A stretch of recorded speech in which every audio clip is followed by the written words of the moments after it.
Welcome back to another explainer. Today, we're unpacking a really gripping analysis by Dr. Anton Stampfl, looking at exactly what happens when global trade loses its fuel. Specifically, we're diving into the catastrophic 2026 Gulf energy crisis outlined in the source material. It's a fascinating and honestly pretty sobering look at how deeply interconnected and potentially fragile our modern world truly is. Let's get right into it. Think about the city you live in for a second. According to Dr. Stampfl's analysis, modern urban civilization exists exactly 72 hours away from total physical disintegration. It's a jarring reality, right? Without the unhindered flow of energy, the complex systems keeping our cities alive have absolutely zero safety cushion. We aren't talking about a buffer of months or even weeks. It is literally just 3 days. So let's explore this 72-hour logistics collapse. The author maps out a cascade triggered when a massive maritime blockade chokes off roughly 20% of the world's petroleum liquids in the Persian Gulf. But to really grasp this collapse, we have to look past the physical oil and look at the financial plumbing. Modern logistics doesn't just move on fuel, it moves on verified liquidity. If networks like SWIFT or Fedwire freeze under acute stress, the physical movement of commodities stops instantly. The trust just completely vanishes. Let's trace this terrifying 72-hour timeline. It kicks off at hour 12 with a total trust freeze. The sudden inability to clear digital letters of credit forces massive cargo ships to just immediately drop anchor. They literally refuse to unload because, under maritime law, if the digital verification of funds isn't there, the cargo simply doesn't move. And you can see how this just compounds across the next few days. By hour 24, ports become totally gridlocked, terminal saturation, because the containers already sitting on the docks can't clear customs without those automated central bank payments. By hour 48, commercial trucking fleets have to park their rigs as corporate credit fails and fuel cards are declined. And then by day 3, hour 72, panic buying strips grocery stores bare while massive factory assembly lines grind to a halt just because a single missing component hasn't arrived. Which brings us to the anatomy of this system failure. Zooming out from the immediate panic, we really need to understand the underlying mechanics that make us so vulnerable. The main culprit? Just-in-time, or JIT logistics. Our hyper-specialized, digitally dependent urban centers rely entirely on this strategy. Now, it saves costs flawlessly during normal times, but it leaves a microscopic 48 to 72-hour buffer. So when that interbank settlement fails, it creates a massive reverse chain reaction, the bullwhip effect, basically severing the economy's nervous system. The author makes a super important distinction here, and it really changes how we view economic downturns. While a depression is like a severe illness within a functioning economy, where factories might sit idle but the lights still stay on, a catastrophic collapse is total organ failure. It's a systemic breakdown where currency utility, basic power grids, and critical supply chains physically disintegrate. If you want to understand why this matters on a basic human survival level, just look at this compounding shock, the fuel-fertilizer nexus. The analysis points out that natural gas isn't just fuel. It's an essential chemical feedstock used to capture atmospheric nitrogen to make fertilizer.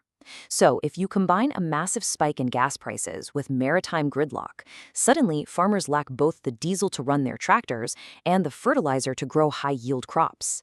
This mutates an energy shortage directly into a profound global threat to food security. Now, let's shift gears and look at Western debt and vulnerability. There's this fascinating paradox highlighted in the source material.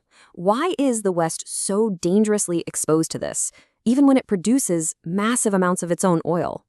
The US extracts a historic 13.5 million barrels of crude oil every single day. It is the absolute global leader in production. Yet, according to Dr. Stampfl, it's staring into a structural abyss, all because of a massive chemical mismatch. See, the general public tends to think oil is oil, but physical chemistry tells a completely different story. Welcome to the Great Refinery Mismatch. U.S. refineries actually spent billions of dollars configuring their Gulf Coast infrastructure with complex secondary cokers. These were built specifically to crack cheap, thick, molasses-like, heavy sour crude from places like the Middle East, Canada, and Mexico. This means they cannot simply substitute their own domestic, water-like, light sweet shale oil if global imports suddenly get cut off. To put that into perspective, Middle Eastern heavy sour imports make up roughly an 11% slice of the U.S. Gulf Coast refinery diet. But losing just this 11% forces those complex, multi-billion-dollar U.S. cracking units to sit idle.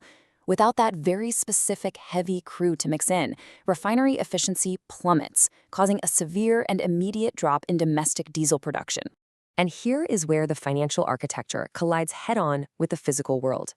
This physical 11% shortfall is catastrophically magnified by a $35 trillion U.S. debt tower. The analysis argues that because the underlying U.S. economy is so heavily leveraged, a sudden fuel inflation spike triggers immediate, cascading defaults on highly leveraged mortgages, auto loans, and corporate credit. All right, contrasting that, we have China's energy fortress. In stark contrast, Beijing has approached this exact geopolitical vulnerability by systematically constructing a massive national security blueprint. These are the pillars of what the author calls the energy fortress. China treats the energy transition not just as some environmental goal, but as an urgent industrial race to insulate themselves from a maritime blockade. They're building a decentralized grid powered entirely by domestic sun, wind, water, and atoms. We're talking about moving clean energy across continents via ultra-high voltage grids, all the way to executing the fastest nuclear baseload expansion in human history. Let's zoom in on heavy transport for a second, which is usually a massive vulnerability because it relies entirely on diesel. Instead of depending on vulnerable imported fuel for their logistics network, China is rapidly deploying battery swapping stations for long-haul trucking. They use automated robotic arms that can swap a dead commercial truck battery for a fully charged one in under 5 minutes. That systematically carves out a massive portion of their oil dependency. This right here brilliantly illustrates the core thesis of the analysis. We're looking at a fundamental clash of strategies.